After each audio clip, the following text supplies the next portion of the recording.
Altars are monumental. Yes. Altars are there to remind you of an encounter that you've had with God. Yes. Altars are there to remind people that come behind you the marvelous things that God did in your midst. However, altars have to be placed into fruition as a result of one's prayer.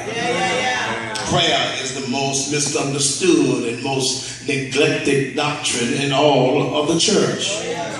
Prayer is the most mistreated ministry in the church.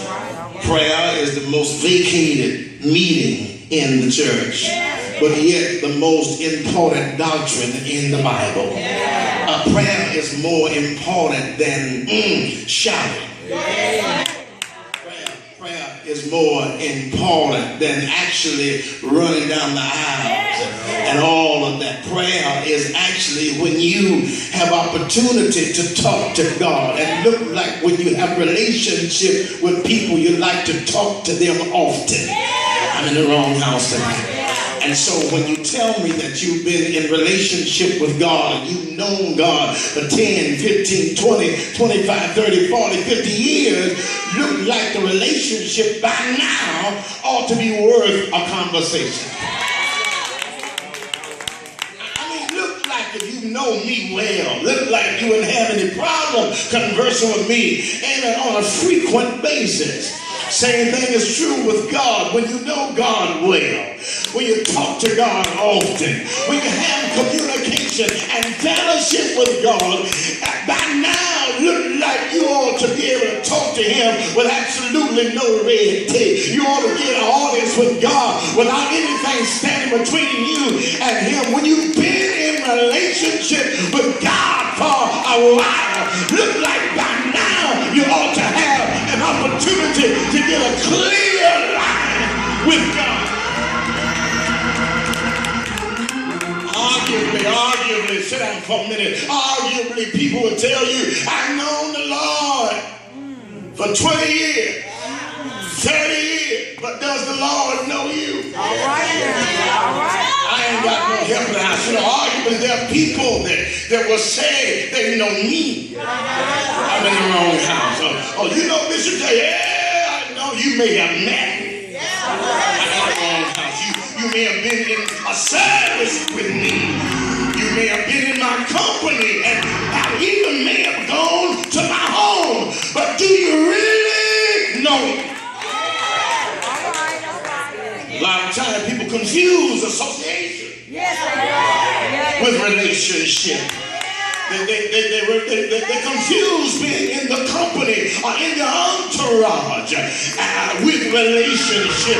And sometimes you can be in the company of God and still not know Him. You can be in the same room with God and yet not know Him. You can be in fellowship with God and still have no relationship with God. Please be seated. Prayer is paramount.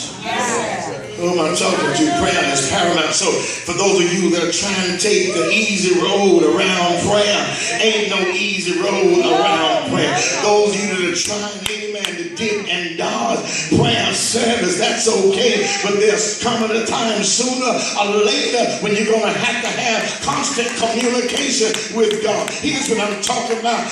Jesus, God Himself, He doesn't mind you praying. When you have relationship with God, you actually build God an altar, and the altar that you build God is movable, it's portable. I ain't got no help in the house. The altar that you build God is not stationary. I ain't got no help over here. I said the altar that you build God is not stationary. It's movable, it's portable, it's transferable. You got to get to the place when you understand the only place that you can contact God should not be in here.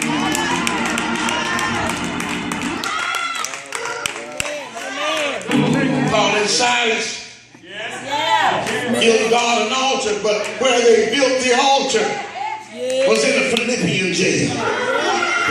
no help right there. I'm talking about right there in jail with their handcuffs on their hands and their ankles in stock. Right there in the Philippian jail. They remembered, guess what? They arrested us, but they did not arrest the altar.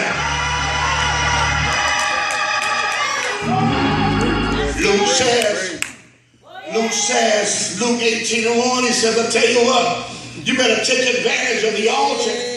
Because I'm speaking a parable unto you to this end, that men ought to always to pray and not to faint. And so I get excited. Would you tell somebody, I get excited if I get a chance to talk to my Father. I ain't got no help in the house.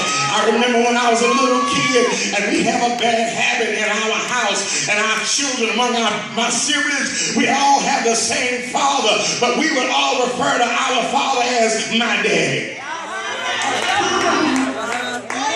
Ronnie would say my daddy, and Andrew would say my daddy, and Mom would say my daddy, and I would say my daddy. And when I talk to you, my daddy said so and so and so, so, not our father. I'm trying to tell you that when you have a personal relationship with God, he becomes your daddy. He becomes your God. He becomes your Savior. He becomes personal. I ain't got no help. He comes up close and up front with you.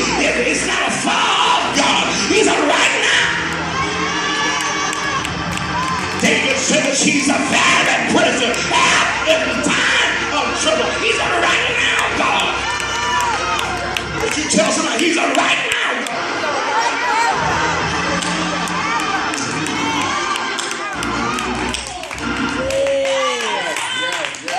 And so the point is, he became my daddy. And when daddy would call home, I ain't got no help in the house. We would all say, let me talk to him. Y'all don't hear what I'm saying. Line up one by one. He's on his way home. I may want him to bring me some candy or a vest cola. Let me talk to him. Now, I'll tell you what you know now. Let me talk to him. And when you get to the place where you love God and you got relationship with God, it's all right for Bishop to call him. It's all right for the elders to call him. But once in a while, you'll say, let me talk to him. I got something to tell you. Let me speak to him. Somebody say, let me talk to him.